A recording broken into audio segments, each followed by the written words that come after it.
Hello students, welcome to SV academy Rawla online classes. ਅੱਜ ਮੈਂ class 12ਵੀਂ ਵਿੱਚ सब्जेक्ट पंजाबी ਦਾ कहानी पाठ ਦਾ कहानी संसार बुक ਦਾ ਲੈਸਨ नंबर 2 शहीद दी मां करवान जा रही हाँ।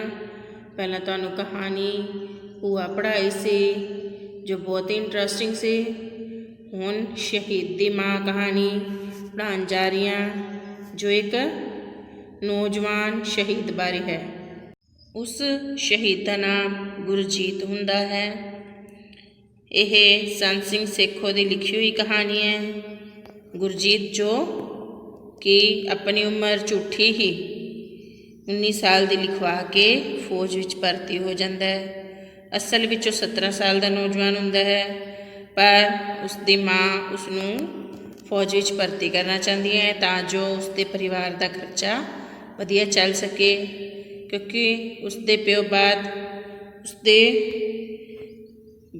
उसके भैन भरावां का ध्यान रखन वाला उसकी माँ ही सी। उन्हां दी पढ़ाई का ख्याल रखने वाली उसकी माँ ही सी, जो कि चाहती सी कि उसके बच्चे जो पढ़ लिख के वड्डे अफसर बनन। यह तां ही हो सकता सी अगर गुरजीत जो कि 10वीं फेल सी, पर फिर भी उन्होंने फौज विच भर्ती करवाना चाहती सी। पहला गुरजीत जाता है तो अपनी सही उम्र दस दिंदा है, इस कारण उसनू फौज विच भर्ती नहीं किया जाता। बाद विच उसनू चरणजीत जो उसके चाचे उसके ताए का मुंडा हुंदा है उसनू दसदा है कि तू झूठ बोल के अपनी उम्र वड्डी दस दे। यह उसके ताए के मुंडे चरणजीत द्वारा दसी गई ब्यांत होंदी है, तो इस तरह ही करता है। फिर चरणजीत जाके उसनू फौज विच भर्ती करा जाता है, क्योंकि उस शरीर का खुला डुला हुंदा है, यानी कद काठ च तो लगता है भी बहुत उम्र है इसकी, मतलब 20 साल का है, पर उम्र उनकी 17 साल ही होंदी है। फिर लाहौर के मोर्चे उत्ते शहीद हो जाता है, जिस कारण उसके घर विच रोन धोन चल रहा। उसकी मासी मकान लैके आती है, तो इस हुण जो उसकी माँ गुरजीत की माँ हुंदी है जो हुण अपने आप नूं दोषी मान रही होंदी कि अगर मैं ना ही कहती तो ना ही ये फौज विच भर्ती हुंदा ते ना ही अज मेरा पुत्र शहीद हुंदा। इस तरह आपां कहानी पढ़ांगे, तुसीं ध्यान नाल पढ़ना है, इसके प्रश्न उत्तर बाद विच करके वेखोगे। वैसे मैं तुहानूं यह पाठ पहला भी पढ़ा चुकी हाँ। इस पाठ की कहानी शुरू करते हाँ। गुरजीत दे लाहौर के मोर्चे उत्ते शहीद हो जाण दी खबर पिंड विच कल पहुंची सी। अज सवेरे दे 10 बजे तो ही पिंड वदियां रोण वालियां तो उपरंत नाल दे पिंड विचों एक मुकान आ गई सी। गुरजीत दी मां जसवंत कौर दी भैन सतवंत कौर, गुरजीत दी मां का नाम की है जसवंत कौर, उसकी भैन का नाम है सतवंत कौर, जो कि गुरजीत की मासी हुंदी है। यह मकान लैके आई सी। बड़े कड़ाके का स्यापा हो रहा सी, मतलब बहुत ज़्यादा बुरी तरह रोना धोना हो रहा सी। गुरजीत दे ते उसदे ताए दे घर विचकार एक छोटी जही कंध ही सी, ते एक घर तुरदे फिरदे जां मंजे कुर्सी उत्ते बैठे बंदे नूं दूजे घर दा सब कुछ सुनदा दिसदा सी। गुरजीत दे ताए दा पुत्तर चरणजीत जो बाहर किधरे दिल्ली वल मुलाजम सी कर्मचारी सी, उत्थे दिल्ली विच आया होया सी। कुछ चिर बाहर होके वो घर विच आके मंजे उत्ते बैठ गया। जदों यह स्यापे का मैदान गर्म हो आया, स्यापे का रोन सधारण ही हिरदे कंबा देने वाला सी। इस स्यापे विच गुरजीत की माँ ते मासी दे कीरने जानो चले नहीं जाते सन। चरणजीत दियां अखां हंझुआं नाल भर तुरियां, ते उसने भुब मार के रोना मसां रोकिया सी। मतलब इन्ना ज़्यादा रोना पै रहा सी, क्योंकि जवान मौत सी, बहुत ज़्यादा रोना हो रहा सी। ते चरणजीत जो उसके ताए का मुंडा हुंदा वह भी रोना चाहता सी, पर उसने मसां ही रोकिया सी। ਇੱਕਦਮ ਚਰਨਜੀਤ ਨੂੰ ਖਿਆਲ ਆਇਆ ਗੁਰਜੀਤ ਨੂੰ ਭਰਤੀ ਹੋਏ 1 ਵਰ੍ਹੇ ਤੋਂ ਮਹੀਨਾ ਖੰਡ ਹੀ ਵੱਧ ਹੋਇਆ ਸੀ, ਵਧੇਰੇ ਹੋਇਆ ਸੀ। 1 ਵਰ੍ਹੇ ਯਾਨੀ 1 ਸਾਲ ਤੋਂ ਸਿਰਫ ਮਹੀਨਾ ਕੁੱਤੇ ਹੋਇਆ ਸੀ ਜਦੋਂ ਉਹ ਫੌਜ ਵਿੱਚ ਭਰਤੀ ਹੋਇਆ ਸੀ। ਚਰਨਜੀਤ ਆਪ ਉਸ ਨੂੰ ਭਰਤੀ ਪਰ ਕਰਵਾ ਕੇ ਆਇਆ ਸੀ। ਤੇ ਭਰਤੀ ਕਿਵੇਂ ਕਰਵਾਇਆ ਸੀ?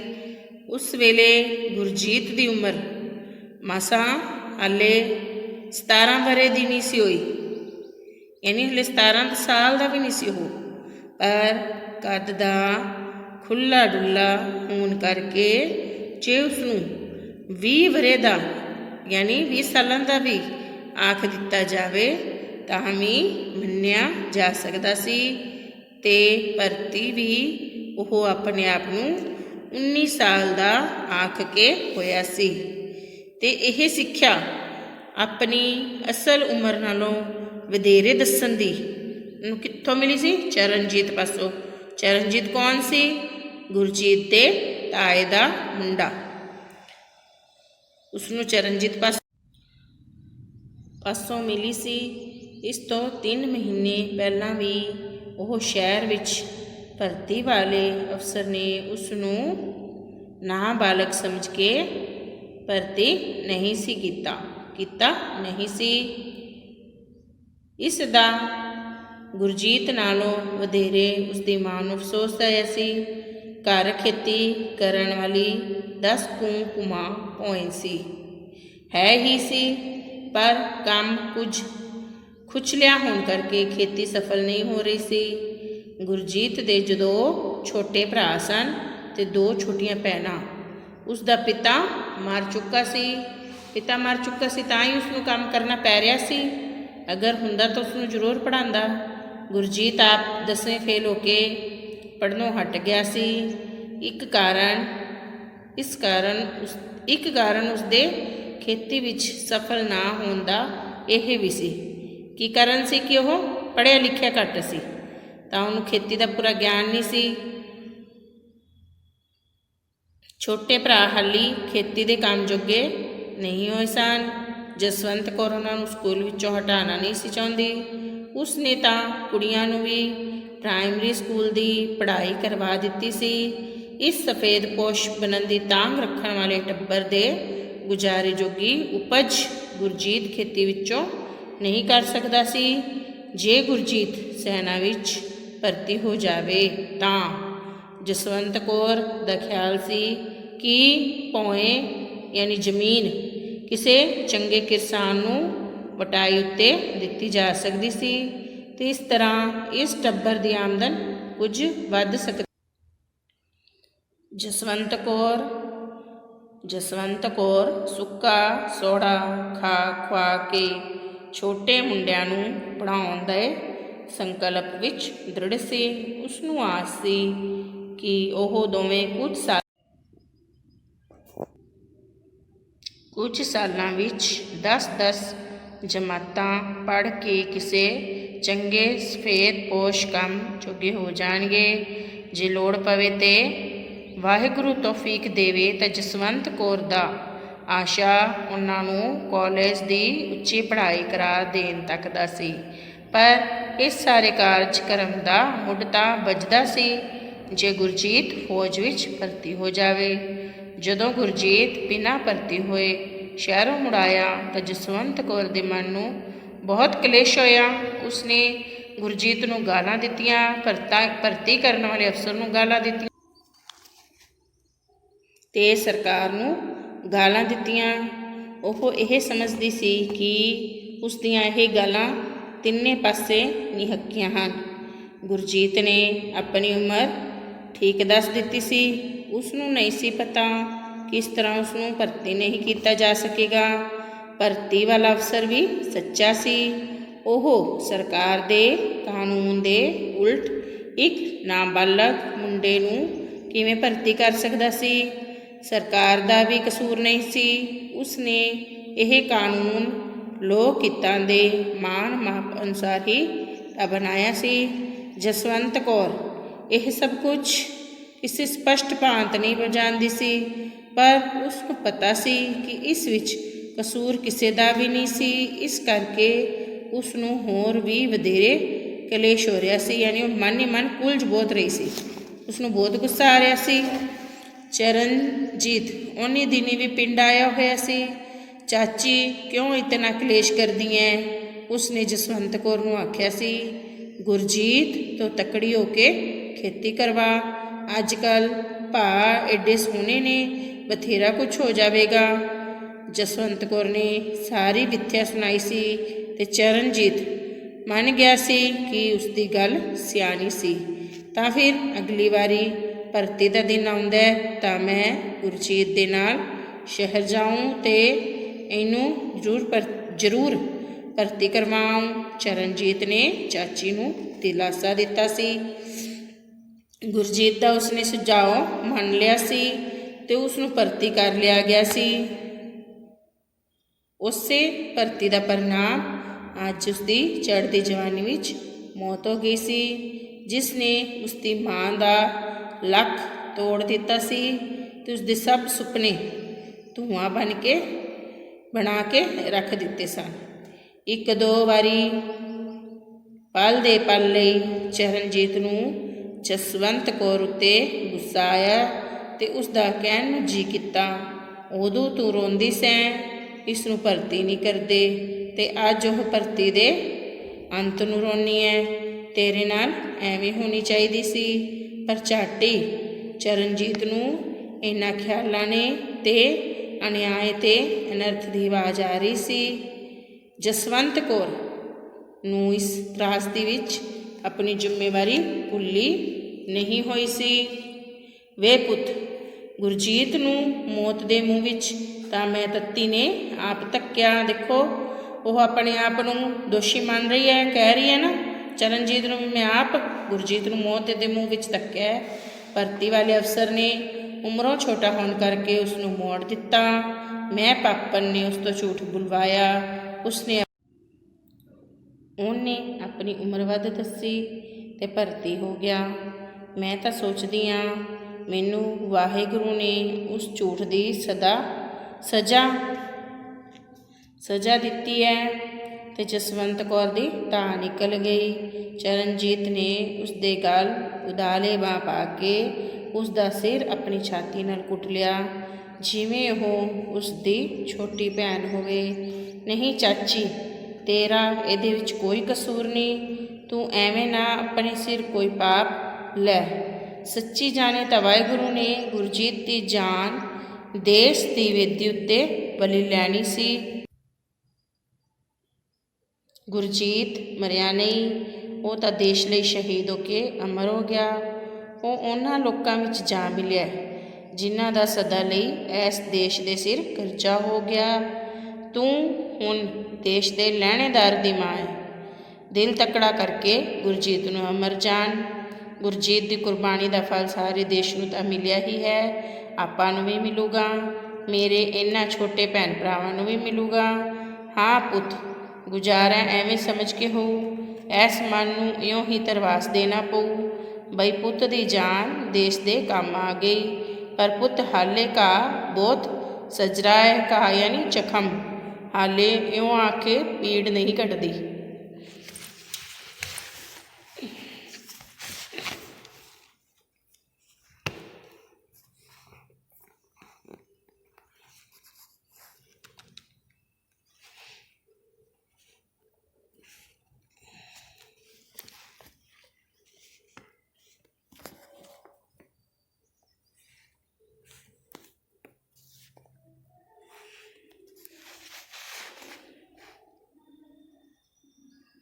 ਠੀਕ ਹੈ ਚਾਚੀ, ਤੈਨੂੰ ਕਿਹੜੀ ਗੱਲ ਸਮਝਾਉਣ ਵਾਲੀ ਹੈ? ਤੂੰ ਆਪ ਸਭ ਕੁਝ ਸਮਝਦੀ ਹੈ, ਐਸੇ ਕਰਕੇ ਤੂੰ ਹੁਣ ਆਪਣੇ ਮਨ ਨੂੰ ਅਜਾਈ ਕਲੇਸ਼ ਨਹੀਂ ਦੇਵੇਂਗੀ। ਦੇਸ਼ ਦੇ ਸ਼ਹੀਦ ਦੀ ਮਾਂ ਦਾ ਜਿਗਰਾ ਦਿਖਾਵੇਂਗੀ। ਐਵੇਂ ਕਰੂੰਗੀ ਪੁੱਤ। ਮੈਨੂੰ ਇਹ ਦੱਸ, ਅੰਗਰੇਜ਼ ਤੇ ਜਰਮਨ ਤਾਂ ਲੜਦੇ ਹੁੰਦੇ ਸੀ, ਉਹ ਵੱਡੇ ਰਾਜ ਸੀ, ਇਹ ਇੱਕ ਦੂਜੇ ਤੋਂ ਦੇਸ਼ ਖੋਣਾ ਚਾਹੁੰਦੇ ਸਨ। ਪਰ ਸਾਡੇ ਦੋਹਾਂ ਦੇਸ਼ਾਂ ਨੂੰ ਇੱਕ ਦੂਜੇ ਤੋਂ ਕੀ ਖੋਣੇ ਜਿਹਦੀ ਖਾਤਰ ਇਹ ਲੜਦੇ ਹੈ। ਫਿਰ ਗੁਰਜੀਤ ਦੀ ਮਾਂ ਚਰਨਜੀਤ ਤੋਂ ਪੁੱਛਦੀ ਹੈ ਕਿ ਲੜਾਈ ਕਿਉਂ ਹੁੰਦੀ ਹੈ, ਕਿਉਂ ਸ਼ਹੀਦ ਹੁੰਦੇ ਹੈ ਫੌਜੀ? ਇਹੋ ਕਸ਼ਮੀਰ ਚਾਚੀ, ਇਹ ਸਾਰਾ ਕਸ਼ਮੀਰ ਦਾ ਹੀ ਝਗੜਾਤਾ ਹੈ। ਪਾਕਿਸਤਾਨ ਸਾਥੋਂ ਇਹਨੂੰ ਖੋਹਣਾ ਚਾਹੁੰਦਾ ਹੈ। ਪਰ ਪੁੱਤ ਪਾਕਿਸਤਾਨ ਇਹੋ ਕਹਿੰਦਾ ਹੈ ਕਸ਼ਮੀਰ ਹਿੰਦੁਸਤਾਨ ਨੇ ਮੈਥੋਂ ਖੋਹ ਲਿਆ। ਉਹ ਝੂਠ ਬੋਲਦਾ ਹੈ ਚਾਚੀ। ਵੇ ਪੁੱਤ ਤੂੰ ਤਾਂ ਹਾਲੇ ਛੋਟਾ ਹੀ ਸੀ ਜਦੋਂ ਧੰਨੇ ਕਿਆਂ ਦਾ ਬਲਵੰਤ ਸਿਉਂ ਕਤਲ ਹੋਇਆ। ਹੋ ਗਏ ਕੋਈ 15 ਕੁ ਸਾਲ ਗੁਰਜੀਤ, ਔਰ ਉਦੋਂ ਮੇਰੀ ਗੋਦੀ ਸੀ। ਪਤਾ ਨਹੀਂ ਉਹ ਕਤਲ ਕਾਹਤੋਂ ਹੋਇਆ ਸੀ। ਕਾਹਤੋਂ ਚਾਚੀ? ਕਹਿੰਦੇ ਐ ਕੋਈ ਜ਼ਮੀਨ ਦਾ ਝਗੜਾ ਸੀ। ਚਰਨਜੀਤ ਨੇ ਆਪਣੀ ਜਾਣਕਾਰੀ ਦੱਸੀ। ਜ਼ਮੀਨ ਦਾ ਵੀ ਕਾਹਦਾ ਝਗੜਾ ਸੀ ਪੁੱਤ? ਐਵੇਂ 54 ਸਿਆੜਾਂ ਦਾ ਝਗੜਾ ਸੀ। ਇੱਕ ਧਿਰ ਕਹਿੰਦੀ ਸੀ ਸਾਡੇ ਵੱਟ ਤੁਸੀਂ ਧੱਕ ਕੇ ਅੰਦਰ ਕਰ ਦਿੱਤੀ, ਇਹ ਤੇ ਸਾਡੇ 5 ਸਿਆੜ ਦੱਬ ਲਏ ਨੇ। ਦੂਜੀ ਧਿਰ ਇਹ ਮੰਨਦੀ ਨਹੀਂ ਸੀ। ਬਸ ਇੰਨੀ ਗੱਲ ਤੋਂ ਇਹ ਨੌਬਤ ਪਹੁੰਚੀ। ਚਰਨਜੀਤ ਨੇ ਸੱਚੀ ਹੈਰਾਨੀ ਨਾਲ ਪੁੱਛਿਆ, ਐਦੋਂ ਵੀ ਘੱਟ ਤੋਂ ਪੁੱਤ ਲੈਣੇ ਨੇ? ਕਹਿੰਦੇ ਸੀ ਤੁਸੀਂ ਸਾਡੀ ਇਹ ਵੱਟ ਇੱਥੇ ਹੀ ਰਹਿਣ ਦਿਓ, ਦੂਜੇ ਖੇਤ ਵਿੱਚ ਜੋ ਤੁਹਾਡੇ ਨਾਲ ਲੱਗਦਾ ਹੈ ਇੰਨੀ ਸਾਡੇ ਵੱਲ ਕਰ ਦਿਓ। ਪਰ ਧੰਨੇ ਕੇ ਨਾ ਮੰਨੇ। ਅੰਤ ਗੱਲ ਲੜਾਈ ਤੱਕ ਪਹੁੰਚੀ ਤੇ ਬਲਵੰਤ ਸਿਉਂ 30 ਸਾਲ ਦਾ ਮਸਾਂ ਹੋਊ ਜਿਹੜਾ ਮਾਰਿਆ ਗਿਆ। ਪਿੱਛੇ ਲਸ ਕਰਦੀ ਬਹੂ ਨੂੰ ਰੰਡੀ ਕਰ ਗਿਆ ਤੇ 2 ਨਿਆਣੇ ਵਿਲਕਦੇ ਛੱਡ ਗਿਆ। ਉਹ ਹੁਣ ਸੁੱਖ ਨਾਲ ਜਵਾਨ ਹੋਏ ਨੇ ਤੇ ਸਕੂਲਾਂ ਵਿੱਚ ਪੜ੍ਹਦੇ ਨੇ। ਇੱਕ ਤਾਂ ਖਬਰ ਨਹੀਂ ਕਾਲਜ ਵਿੱਚ ਹੀ ਹੈ ਤੇ ਉਹਨਾਂ ਨੂੰ ਪਤਾ ਵੀ ਨਹੀਂ ਸਾਡੀ ਜ਼ਮੀਨ ਕਿਹੜੀ ਆ ਤੇ ਕਿਹੜੇ ਸਿਆੜਾਂ ਪਿੱਛੇ ਉਹਨਾਂ ਦਾ ਪਿਓ ਭਰ ਜਵਾਨੀ ਵਿੱਚ ਮਾਰਿਆ ਗਿਆ ਸੀ। ਆਹੋ ਚਾਚੀ, ਇੱਕ ਧਿਰ ਦੀ ਸਿਆਣਪ ਕਰ ਵੀ ਕੀ ਸਕਦੀ ਹੈ। ਸਾਡੇ ਸੁਰਗਾਸੀ ਪ੍ਰਧਾਨ ਮੰਤਰੀ ਜਵਾਹਰ ਲਾਲ ਨਹਿਰੂ ਅਤੇ ਹੁਣ ਸ਼ਾਸਤਰੀ ਜੀ ਕਦੋਂ ਦੇ ਕੁੱਕਦੇ ਆਉਂਦੇ ਸੀ ਬਈ ਆਪਾਂ ਦੋਵੇਂ ਦੇਸ਼ ਆਪੋ ਵਿੱਚ ਨਾਲ ਲੜਨ ਦਾ ਸਮਝੌਤਾ ਕਰ ਲਈਏ। ਪਰ ਦੂਜੀ ਧਿਰ ਨਾ ਮੰਨੀ। ਹੋਣੀ ਅਟਲ ਹੈ ਪੁੱਤ। ਤੇ ਇਹ ਕਹਿ ਕੇ ਜਸਵੰਤ ਕੌਰ ਭੁੱਬ ਮਾਰ ਕੇ ਰੋ ਪਈ। ਉਹ ਰੋ ਰਹੀ ਹੈ ਜਸਵੰਤ ਕੌਰ। ਕਿਹਦੀ ਮਾਂ ਇਹ? ਗੁਰਜੀਤ ਦੀ। ਉਹ ਕਹਿੰਦੀ ਹੁਣੀ ਤਾਂ ਅਟਲ ਹੀ ਹੈ, ਚਾਹੇ ਕੁਛ ਕਰ ਲਓ ਹੋ ਕੇ ਰਹੇਗੀ ਤੇ ਇਹ ਲੜਾਈ ਇਸੇ ਤਰ੍ਹਾਂ ਚੱਲਦੀ ਰਹੇਗੀ। ਉਸਨੇ ਆਪਣੇ ਪਿੰਡ ਬਾਰੇ ਵੀ ਗੱਲ ਦੱਸੀ ਚਰਨਜੀਤ ਨੂੰ ਕਿ ਕਿਸ ਤਰ੍ਹਾਂ ਤੇ ਥੋੜ੍ਹੀ ਜਿਹੀ ਜ਼ਮੀਨ ਪਿੱਛੇ ਬਿਲਕੁਲ ਥੋੜ੍ਹੀ ਜਿਹੀ ਜ਼ਮੀਨ ਪਿੱਛੇ ਕਿਸੇ ਨੇ ਕਤਲ ਕਰ ਦਿੱਤਾ ਸੀ। ਇਹ ਲੈਸਨ ਤੁਸੀਂ ਆਪਣਾ ਪੜ੍ਹ ਕੇ ਵੇਖੋਗੇ। ਕੁਐਸਚਨ ਆਨਸਰ ਅਗਲੀ ਵੀਡੀਓ 'ਚ ਕਰਾਏ ਜਾਣਗੇ। ਲੈਸਨ ਨੂੰ 3-4 ਵਾਰ ਵੀਡੀਓ ਨੂੰ ਦੇਖਣਾ ਹੈ ਅਤੇ ਪੜ੍ਹਨਾ ਹੈ। Thank you students.